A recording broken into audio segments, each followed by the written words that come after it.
Hello guys, చాలా రోజుల తర్వాత మీ ముందు రివ్యూ వీడియోతో వచ్చాను. సో ఈరోజు మనం రివ్యూ చేసిన మూవీ అయితే రాజా సాబ్. సో ప్రభాస్ ఉన్నారు హీరో, మెయిన్ హీరోయిన్ లాగా మాల్విక మోహన్, నిధి అగర్వాల్ అండ్ రిద్ది కుమార్ ఉన్నారు. Directed by Maruthi, music by Thaman, cinematography by Karthik Palani, produced by People Media Factory. So story ఏం లేదండి, ఒక నానమ్మకి ఒక జబ్బు ఉంటుంది, ఒక సైకలాజికల్ ఎలిమెంట్ ఉంటుంది. దాని నుంచి వాళ్ళ నానమ్మని కాపాడుకొని బతికించుకోవడానికి ఒక మనవడు చేసే పోరాటం. Simple story. దీనిలోకి మనం ఫస్ట్ హాఫ్ మొత్తం ఎంటర్టైన్మెంట్గా అవుతుంది, సెకండ్ హాఫ్ మొత్తం ఫ్యాంటసీ హారర్ లాగా అనిపిస్తుంది. హారర్కి అయితే భయం అవ్వదు, ఫ్యాంటసీకి అయితే షాక్ అవ్వము. చాలా క్రేజీగా ఉంటుంది. అది విఎఫ్ఎక్స్ అవి ఇవి బాగున్నాయి, ఐ అగ్రీ, కొద్దిగా గొప్ప బెటర్ పాత పిఎంఎఫ్ సినిమాలతో పోలిస్తే. సో స్టోరీ చాలా సింపుల్ అండి. ఒక అబ్బాయి ఉంటాడు ఒక ఊరిలో, ఒక నానమ్మతో పాటు పెరిగే ఒక మంచి నానమ్మ మన వాళ్ళు మంచిగా ఉంటారు ఒక ఊరిలో. నానమ్మకి హెల్త్ బాగోదు. సో నానమ్మని హెల్త్ రివైవ్ చేయడం కోసం మనవాడు హైదరాబాద్ వస్తాడు. అసలు హైదరాబాద్లో ఏమైంది, చనిపోయిన వాళ్ళ తాత మళ్ళీ ఎలా తిరిగి వచ్చాడు, all this is like story మొత్తం ఇదే ప్రొసీడ్ అవుతుంది. ఆ బంగ్లాలో ఏముంది, ఆ బంగ్లా లోపలికి వెళ్తారు. ఇవన్నీ మనం సినిమాలో చూసి తెలుసుకోవాల్సిందే. ఎలా అంటే మనకు రాజుగారి గదిలోకి వెళ్తారు, ఒక బంగ్లాలోకి వెళ్తారు, స్ట్రక్ అయిపోతారు. సమ్ సిమిలర్ కైండ్ ఆఫ్ ట్రోప్ ఉంటుంది. సో మ్యూజిక్ బై తమన్ క్లైమాక్స్లో చాలా బాగుంది. మిగిలిన టైంలో అయితే అదే ట్యూన్ తిప్పి తిప్పి తిప్పి తిప్పి అటు తిప్పి ఇటు తిప్పి మళ్ళీ తిప్పి మెడ తిప్పి పెడతాడు. ఇంకా ఇంకేమంటాం, విజువల్స్ నాకైతే అంత భయం ఎట్లా అంటే అని భయపడే అంత అయితే లేదు. దే ఆర్ గుడ్, పర్లేదు. స్టోరీ విషయానికి వస్తే ఒక సైకలాజికల్ కాన్సెప్ట్ని ఎక్స్ప్లోర్ చేశారు. సెల్ఫ్ హిప్నటైజ్ చేసుకొని మనం ఒక దగ్గర ఉండి మన ఒక బాడీ లోపల ఉంటుంది కదా ఒకటి సబ్ కాన్షియస్ మైండ్తో ఇంకొకరితో ఫైట్ చేయడము. ఆ కాన్సెప్ట్ ఒక ఇన్సెప్షన్ లెవెల్లో ఉంటుంది. అది సెకండ్ హాఫ్లో హాస్పిటల్ సీన్ నుంచి స్టార్ట్ అవుద్ది, అక్కడి నుంచి క్లైమాక్స్ వరకు సినిమా బాగుంది. లాస్ట్ 30 minutes బాగుంది, మిగిలినంత ఫిల్లర్స్ ఏం లేదు. హీరోయిన్ వస్తుంది, సాంగ్ రిపీట్, మళ్ళీ ఇంకో హీరోయిన్ వస్తే సాంగ్ రిపీట్. స్టోరీ ఎటు పోతుందంటే స్టోరీలో ప్రోగ్రెస్ ఉండదు, ఒక ఆర్క్ ఉండదు, ఏమి ఉండదు. ఏదో ఫస్ట్ హాఫ్ నుంచి సెకండ్ హాఫ్లో ఫస్ట్ హాఫ్ వరకు టైం పాసే ఉంటుంది. సెకండ్ హాఫ్లో ఏం ఉండదు, ఫస్ట్ హాఫ్లో ఏముండదు, పెద్దగా స్టోరీ ప్రోగ్రెషన్ ఏముండదు, మొత్తం ఫిల్లర్సే ఉంటాయి. సెకండ్ హాఫ్లో ఫస్ట్ హాఫ్ కూడా ఫిల్లర్సే ఉంటాయి.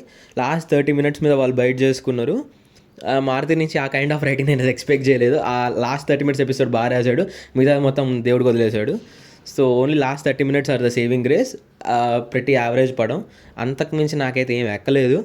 అండ్ ఇంకోటి ఏంటంటే ట్రైలర్లో, టీజర్లో, ఫస్ట్ గ్లిమ్స్ అన్ని చోట్ల ఒక పెద్ద ప్రభాస్ నోట్లో ఇంత పెద్ద చుట్టబట్టుకొని ఇన్వర్టెడ్ ఫైట్, ఇంటర్వెల్ అయితే 70 మంది ఇలా పైకి లేపి కొట్టించాం సార్, అది సార్ ఇది సార్ అని లేపారు. ఏమైంది అసలు ఏమైంది, ఆ ఫైట్ సీనే తీసేశారు. ఏమన్నంటే సంక్రాంతి తర్వాత యాడ్ చేస్తే జనాలు రిపీట్ వస్తారంట కదా. అంటే మేము ఇప్పుడు కొన్నోళ్ళం అందరం ఏంటి, చెవుల్లో ఎర్ర రంగు రోజాపూలు పెట్టుకున్న వాళ్ళం, నాకు అర్థం కాదు ఏమనుకుంటున్నారు వీళ్ళు అసలు. ఆడియన్స్ గ్రాంటెడ్ తీసుకున్నారు. రాత్రి 11:30కి సినిమా ప్రీమియర్ చేశారు, లాస్ట్ మినిట్లో 11:25 టికెట్లు ఓపెన్ చేసి 11:30కి ప్రీమియర్ చేశారు. అందుకే నేను వెళ్ళలేదు, నెక్స్ట్ డేకి బుక్ చేసుకున్నా. రాత్రి 2 PM టికెట్స్ ఓపెన్ చేశారు, ఒక్కటి సార్ట్ అవుట్ చేసుకోరు. ఏమంటారంటే మెయిన్ చాలా మంది ఏంటి ప్రభాస్ ఓల్డ్ ఏజ్ మ్యాన్ లాగా యాక్ట్ చేస్తున్నాడా, ఇదేదో చంద్రముఖి లెవెల్లో కొట్టేటట్టుంది అని మేమంతా ఎక్స్పెక్టేషన్స్ పెట్టుకున్నాం. అక్కడ పోతే ఆ సీనే లేపేశారు. ఒక 10-15 minutes స్ట్రెచ్ ఉంటుంది, అది మొత్తం లేపేశారు. ఆడియన్స్ అంటే ఏంటంటే మీరు తర్వాత సంక్రాంతి అప్పుడు చూసేటోళ్ళు ఆడియన్స్, మేము కాదా, మేము డబ్బులు ఇచ్చేటోళ్ళం, మా డబ్బులు కాదా, అలా ఏమనుకుంటున్నారు, ఇదో పెద్ద బొక్క. అండ్ ఆ ఫస్ట్ హాఫ్లో ఏం తీసాడో బొక్క, అసలు అర్థం కూడా కాదు, ఏం ఉండదు, అర్థం కాకపోవడం కాదు, చాలా చాలా చాలా లేజీ రైటింగ్.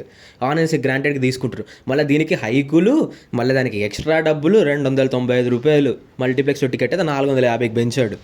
అసలు ఏమనుకుంటున్నారా మీరు, తీసే సినిమాలకి మీరు పెట్టే హైక్లకి నాకు తిట్టబుద్ధి అవుతుంది. దీని మీద సపరేట్ వీడియో చేద్దాం. కానీ మీకు ఒకవేళ టికెట్ 150, 200, 250 దొరికి తెల్లండి, అంతకంటే ఎక్కువ లైట్ తీసుకోండి. లాస్ట్ హాఫ్ అన్ అవర్ కోసం పోయి బుక్ అవ్వకండి మాలాగా.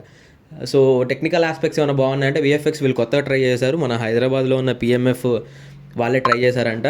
సో అంతవరకు కమెండబుల్, ఎందుకంటే ఇన్హౌస్ విఎఫ్ఎక్స్ ఇంత మంచిగా చేసుకున్నారంట, ఒక్కటి కమెండబుల్ ఉంది.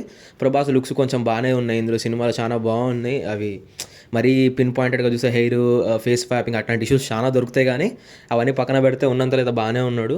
హాస్పిటల్ సీన్ యాక్టింగ్ అయితే బాగుంది. అక్కడి నుంచి క్లైమాక్స్ వరకు సినిమా లేస్తుంది. మిగిలిన టైం మొత్తం మనం నిద్రపోతాం.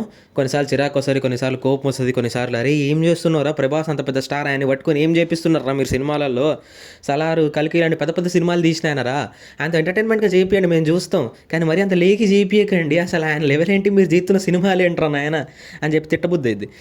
ప్రభాస్ లెవెల్ బట్టే సినిమా లెవెల్ని మార్చినామని అన్నారు, ఆ లెవెల్ ఏం మారలేదు, సేమ్ అదే రోత, క్రింజ్, ప్రో మ్యాక్స్, రొమాన్స్ అట్లాంటివి ఉంటాయి, ఏం ఉండదు. ఒక మారుతి నుంచి మనం ఏం ఎక్స్పెక్ట్ చేస్తాం అవే ఉంటాయి.